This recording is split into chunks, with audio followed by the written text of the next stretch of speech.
भारत का लोकतंत्र संवाद, चर्चा और बहस के लिए जाना जाता है। संसद में जनता के चुने हुए जनप्रतिनिधि यानी सांसद उनके मुद्दे को उठाते हैं। जो विपक्ष में होता है वो जनता की हित को ध्यान में रखते हुए सरकार के कामों पर सवाल करता है, तो वहीं सत्ता पक्ष जनता का हित सोचकर अपने काम को गिनाता है या फिर उसके रणनीति पर बात करता है। लेकिन कई बार ऐसा होता है कि विपक्ष इतना कमजोर होता है कि सत्ता पक्ष विपक्ष की आवाज को पूरी तरह दबा देता है और इसे अराजकता का नाम दे देता है। ऐसा पिछले 10 सालों में कई बार भारतीय संसद में देखा गया, चाहे वो आर्टिकल 370 खत्म करने का समय हो, कृषि बिल पास करने का समय हो या फिर क्रिमिनल लॉ में अमेंडमेंट करने की बात हो।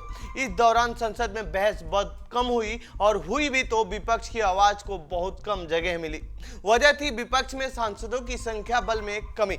लेकिन 18वीं लोकसभा में अब सब कुछ बदल चुका है। इस बार विपक्ष बेहद मजबूत दिख रहा है और विपक्ष के नेता राहुल गांधी चुने गए हैं, जो पिछले 10 सालों में लगातार केंद्र की मोदी सरकार की तीखी आलोचना के लिए जाने जाते हैं। अब चर्चा है कि शैडो कैबिनेट बनाना चाहते हैं ताकि केंद्र सरकार के कामकाज पर नजर रखी जा सके।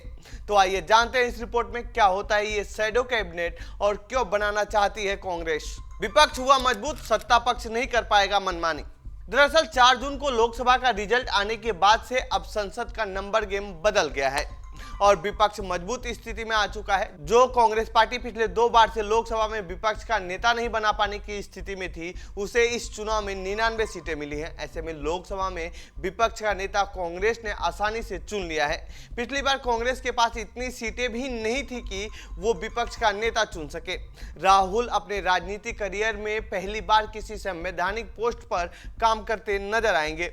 यह महत्वपूर्ण पद लगातार 10 वर्षों तक खाली था। चूंकि लोकसभा में 543 सदस्य हैं, इसीलिए किसी राजनीतिक दल को विपक्ष का नेता नियुक्त करने के लिए कम से कम 55 सदस्यों की आवश्यकता होती है। कांग्रेस पार्टी 2014 में 44 सीटें जीती और 2019 में 52 सीटों पर जीत दर्ज की थी। ऐसे में वो अपना लोकसभा में विपक्ष का नेता भी नहीं चुन पाई थी। लेकिन इस बार कांग्रेस को 99 सीटें मिली तो वहीं विपक्षी पार्टियों को 233 सीटें मिली है।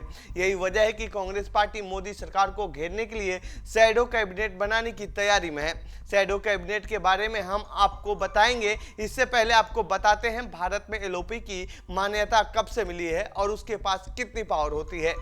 एलओपी के पास कौन कौन से पावर होते हैं। लोकसभा में विपक्ष का नेता विपक्षी दलों का नेता होता है। इस पद के लिए साल 1969 तक कोई मान्यता प्राप्त नहीं था। राम सुभग सिंह के एलओपी चुने जाने के बाद इसकी मान्यता प्राप्त हुई थी। लेकिन इस पद को 1977 में संसद में विपक्ष के नेताओं के वेतन और भत्ते अधिनियम के माध्यम से वैधानिक मान्यता दे दी गई।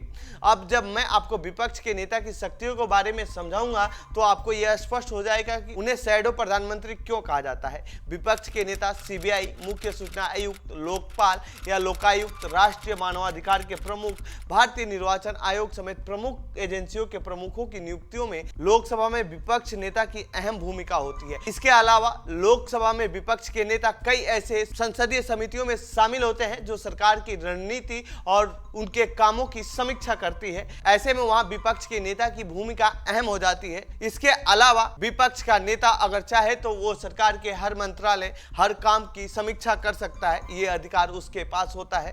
क्या होता है शैडो पीएम और शैडो कैबिनेट। दरअसल पार्लियामेंट्री प्रोसीजर्स के वेस्ट मिनिस्टर सिस्टम में नेता विपक्ष को शैडो प्राइम मिनिस्टर भी कहा जाता है, यानी वह प्रधानमंत्री की छाया की तरह होते हैं। इसके अनुसार यदि सत्तारूढ़ सरकार इस्तीफा दे देती है या सदन में हार जाती है तो विपक्ष का नेता प्रशासन का कार्यभार संभालेगा। हालांकि भारत में शैडो कैबिनेट का इस्तेमाल पहले कभी नहीं किया गया है, लेकिन ब्रिटेन में इसका इस्तेमाल विपक्ष सरकार की गतिविधियों पर नजर रखने के लिए करता है।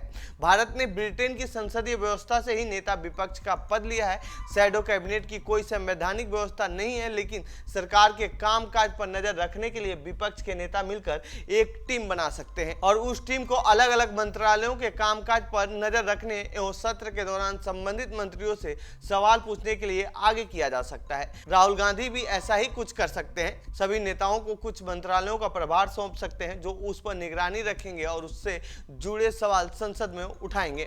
ऐसे में जाहिर है कि इस बार बीजेपी सरकार मनमानी तरीके से नहीं चल सकती, क्योंकि विपक्ष मजबूत स्थिति में है और सरकार सभी कार्यों पर इस बार पैनी नजर रखने की तैयारी में है। फिलहाल इस रिपोर्ट में इतना ही। आपको कैसी लगी ये रिपोर्ट कमेंट बॉक्स में बताएं। साथ ही इस पूरे मामले पर आप क्या कहना चाहते हैं कमेंट बॉक्स में लिखें। बाकी देश दुनिया की खबरों के लिए बने रहिए जनसत्ता के साथ। धन्यवाद।